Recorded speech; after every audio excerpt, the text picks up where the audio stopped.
అదే నిన్న బుచ్చిబాబు పెద్ద డైరెక్టర్ నేను ఇంటర్వ్యూ చేస్తున్నప్పుడు కూడా అందులో మాట చెప్పాడు ఆయన. ఉప్పిన సినిమాకి పర్వాలేదు ఏదో అని రాశారు, సినిమా పెద్ద హిట్ అవుతే అప్పుడు కానీ నాకు అర్థం కలిగింది క్రిటిక్స్ వేరే ఆడియన్స్ వేరే. డెఫినెట్లీ అంతే కదా. అంటే ఆడియన్స్ పర్స్పెక్టివే ఇస్ మెయిన్. మనం ఏమి చేసినా ఎక్స్టెన్సివ్ పబ్లిసిటీ చేసి గుడ్ రివ్యూస్ రాసినా వెళ్ళిన ఆడియన్కి నచ్చకపోతే I don't think it will make. Correct correct. ఏ అల్టీరియర్ మోటివ్తో బ్యాడ్గా రాసినా గుడ్గా రాసినా audience are the final ones who haves to judge. Exactly. ఇప్పుడు మీతో పాటు వచ్చిన ఒక రవితేజ గారు కానీ ఆ సెట్ కొంతమంది వాళ్ళందరూ కూడా they became very greater guns. Mass గిస్ అంత ఫుల్. వాళ్ళకని ఫ్యాన్స్, వాళ్ళకని ట్రేడ్, వాళ్ళకని బిజినెస్ అన్నీ నిలబడ్డాయి. ఇప్పుడు అలాంటి వాళ్ళతో మళ్ళీ మీరు కంబైన్ అయ్యి చేయాల్సి వస్తే ఏదో ఒక మంచి క్యారెక్టర్ ఉంది, ఇది నవీనే చెయ్యాలి, though it is not a hero character, చేస్తారండి మీరు? డెఫినెట్గా if the character has potential why not చేయొచ్చు. అది పేరేస్తుంది కదా, అది విల్ ఎంటర్టైన్. అవును. అంటే ఇప్పుడు చిరంజీవి గారు లాంటి అంత లార్జర్ దెన్ లైఫ్ ఇమేజ్ ఉన్న హీరో కూడా రవితేజ గారితో కంబైన్ అయ్యి చేశారు. Like that it is nothing wrong in doing. ఇదివరకే చేశాం కదా, నేను శ్రీకాంత్ గారు ప్లేడ్ లైక్ క్యారెక్టర్స్ ఉంది. అవును, చాలా బాగుంది, చాలా బాగుంది. మావిడి మీద ఒట్టు ఇవన్నీ చేశాం. అవును. అంటే ఇప్పుడున్న సెనేరియోలో వాళ్ళు దే బికేమ్ టూ బిగ్. ఇప్పుడు మీరు once you're a big one, now you're a newcomer. Correct. You're a newcomer. So మీకు ఆ ఫ్రెష్నెస్ ఉంటుంది బేసిక్గా. సో మీరు అన్నారు కాబట్టి చెప్తున్నాను, ఈ మూవీని కూడా నేను మైండ్లో చేసేటప్పుడు ఒక న్యూ కమర్గా నేను ఆలోచించుకుని చేశాను ఈ ఫిల్మ్. ఎందుకంటే ఒక section of the audience maybe they don't still connect with me ఏమో అనే యాంగిల్లోనే చేయటం జరిగింది. సో అంత కేర్ఫుల్గా స్క్రిప్ట్ వర్క్ చేసుకోవటం అందుకే. ఓకే. అంటే మీ పాత సినిమాలు హ్యాంగ్ ఓవర్ ఎక్కడ లేకుండా చూసుకున్నారా? ఆ హ్యాంగ్ ఓవర్ ఉండకూడదు. అది పాత సినిమాని కాకుండా ఒక కొత్త ఆడియన్ వాళ్ళు చూస్తే ఎలా ఉంటుంది, వాళ్ళకి ఎలా నచ్చుతుంది అనేది మెయిన్ పాయింట్. గ్రేట్. తర్వాత ఇప్పుడు ఈ విజయ్ మాధవి కంబైన్స్ అనే ఇంత భారీ ప్రతిష్టాత్మక సంస్థ కొన్నాళ్ళు డార్మెంట్లోకి వెళ్ళింది. దాన్ని మళ్ళీ రివైవ్ చేసే ఆలోచన లేదు. ఇక నేను అదే చెప్తున్నాను కదా, ఒక హ్యాంగ్ ఓవర్ ఒక బ్యాక్ నుంచి తీసుకురావడం అనేది ఉండకూడదు. మళ్ళీ ఒక ఫ్రెష్ స్టార్ట్ లాగా ఉండాలి. Okay. That's why Vadde creations. ఇది కూడా నాన్నగారు పెట్టెళ్ళింది, ఆయన తీయలేదు, but I took it up. Right. అంటే నాన్నగారి టెంపర్మెంట్కి మీ టెంపర్మెంట్కి చాలా అసలు డిఫరెన్స్. అండ్ ఆయన చాలా అగ్రెసివ్. ఏమన్నా గులాబ్ జామ్ అయిపోతే జాగ్రత్త అని చెప్పేవారు. మీరేమో అసలు పూర్తిగా ఓవర్ స్టడీ ఏమో అని నాకు అనిపించిన సందర్భాలు కూడా ఉన్నాయి. బాగా ఇంత స్టడీగా ఉండడం అవసరమా అని అనిపించిన సందర్భాలు ఉన్నాయి.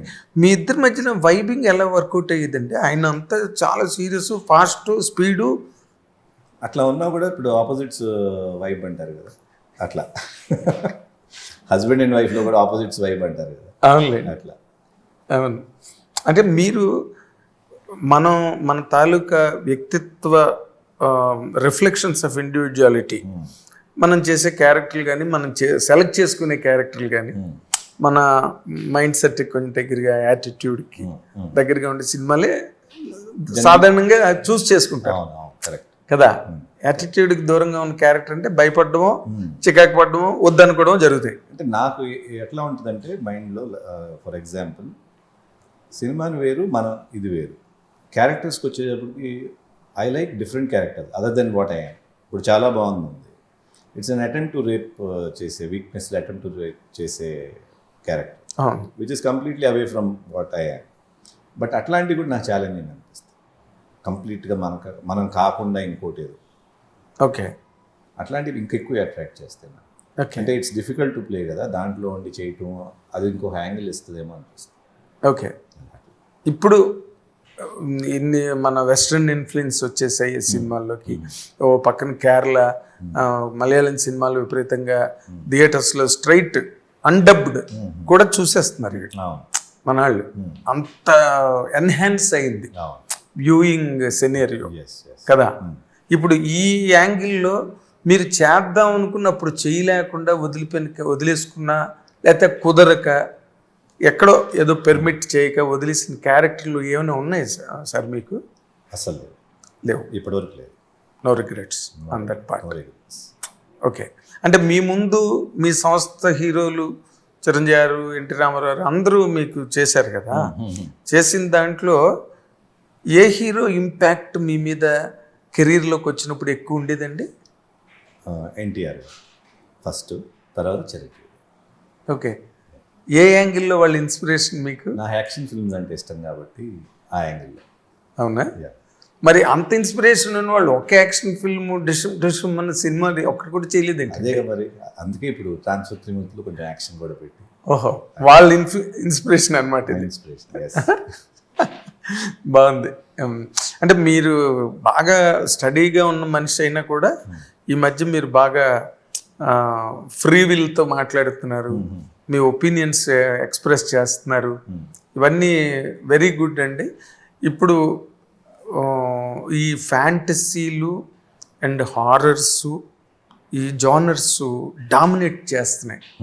చిన్న రేంజ్ అయ్యమనండి, పెద్ద రేంజ్ అవనండి, ఏదైనా కూడా డామినేట్ చేస్తున్నాయి. అందులో అలాంటి కైండ్ ఆఫ్ సినిమాని మీరు ఎందుకు సెలెక్ట్ చేసుకోలేదు అంటే మీ సమాధానం ఏమవుతుందండి?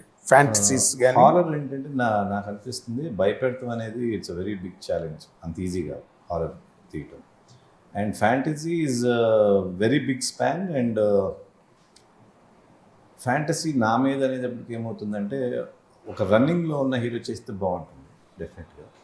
నేను స్టార్టింగే ఒక ఫ్యాంటసీ చేస్తే రియాలిటీ నుంచి దూరంగా వెళ్ళి ఒకసారి కనెక్ట్ అవ్వకపోయే ఛాన్స్ ఉంటుంది. సో ఈ సినిమా ఎందుకు సెలెక్ట్ చేసుకున్నామంటే ఇట్స్ కొంచెం ఈజీగా ఆడియన్స్ కనెక్ట్ అవ్వడానికి, కొంచెం రియలిస్టిక్గా సినిమాలోకి వెళ్ళటానికి ఛాన్స్ ఉంటుంది. అంటే ఒక నార్మల్ లైఫ్ లాగా. ఎస్ ఒక common man, common constable, common middle class family ఈజీగా కనెక్ట్ అవుతారు. ఇది ఇప్పుడు కొన్ని సినిమాలు ఉన్నాయి కదా, కోర్టు, లిటిల్ ఆర్ట్స్, ఇవన్నీ ఏంటంటే ఒక చిన్న నార్మల్ అట్మాస్ఫియర్ నుంచి వచ్చే అలాంటి బ్యాక్డ్రాప్. అదైతే తొందరగా కనెక్ట్ అవ్వచ్చు, తొందరగా కనెక్ట్ అవుతారు. అంటే ఇప్పుడు ఈ కొత్త డైరెక్టర్లు వచ్చిన వాళ్ళందరూ కూడా సార్ ఒక్కొక్కరు ఒక్కొక్క జర్క్ ఇస్తున్నారు ఇండస్ట్రీకి. సో మెనీ ఫిల్మ్, నేను ఈ రెండు చెప్తున్నాను కానీ చాలా ఉన్నాయి. Many films. మొన్న ఈ మధ్య చిదంబరం గారు అనే సినిమా వచ్చింది, మెల్లకన్ను హీరోకి. అది మన వాళ్ళు తెలుగు వాళ్ళు చేయరు అసలు అలాంటి కథలు. But that producer did it. మంచి దానికి మంచి రెస్పాన్స్ వచ్చింది. డెఫినెట్గా అలాంటి స్క్రిప్ట్ వస్తే it's really good, we would love to work. But అట్లా అని రాకుండా మళ్ళీ regular run of the mill అంటే ఆడియన్స్కి బోర్ పడుతుంది కదా. ఎస్, అది మీ డైరెక్టర్ గురించి అసలు జర్క్ ఇస్తాడా బాగా ఆడియన్స్కి? జర్క్ భలే తీసిన సినిమా జర్క్ ఇస్తాడంటే అది కరెక్ట్గా ఉండదు. But yeah, there will be a point in the climax which will grab audience attention. Most అన్ఎక్స్పెక్టెడ్గా వస్తుంది. So that will happen. అదేలేండి, ఇప్పుడు కొత్త డైరెక్టర్ వచ్చిన తర్వాత ఏదో ఒక కొత్త కిక్ ఎక్స్పెక్ట్ చేస్తాం. మనం మలయాళం చూసినా కూడా అవి ఉంటాయి కదా ట్విస్ట్లు, ఆర్ ఎనీ అదర్ లాంగ్వేజ్. మన లాంగ్వేజ్లో కూడా కొన్ని సినిమాలు గుడ్ ట్విస్ట్స్ ఉంటాయి. క్యారీ ఫార్వర్డ్ ద స్క్రీన్ ప్లేకి మంచి జలక్లాగా వస్తాయి కదా. అవును, అవి ఉంటాయి. హిట్ టీవీ యాప్, ఇందులో short news, live news, entertainment shows, movies, digital magazines తో పాటు మీ జిల్లా వార్తలను కూడా ఫ్రీగా చూడొచ్చు. ఇంకెందుకు ఆలస్యం, వెంటనే హిట్ టీవీ యాప్ ని డౌన్లోడ్ చేసుకుని ఫ్రీగా ఎంటర్టైన్మెంట్ పొందండి. Hit TV app. Hit TV app. Please download hit TV app. Hit TV app ని ఫ్రీగా డౌన్లోడ్ చేసుకుని ఎంజాయ్ చేయండి. మీకు నచ్చిన ఎంటర్టైన్మెంట్ కోసం హిట్ టీవీ యాప్ ని ఫ్రీగా డౌన్లోడ్ చేసుకుని ఎంజాయ్ చేయండి. హిట్ టీవీ యాప్ ని డౌన్లోడ్ చేసుకుని ఆస్వాదించండి, ఆశీర్వదించండి. ఇంతమంది సెలబ్రిటీలు హిట్ టీవీ యాప్ ని డౌన్లోడ్ చేసుకోండి అని చెప్తున్నారంటే ఎంత మంచి యాప్ ఆలోచించండి. అమెరికా అమెరికా అమెరికా అమెరికాలో చదవాలనుకునే వాళ్ళకి విశ్వసనీయమైన పేరు మన శౌర్య కన్సల్టెన్సీ. UK లో 1 year masters. UK లో 1 year masters. 2 years work permit up to 5 years visa. Contact Saurya Consultancy. Contact 89851 89851.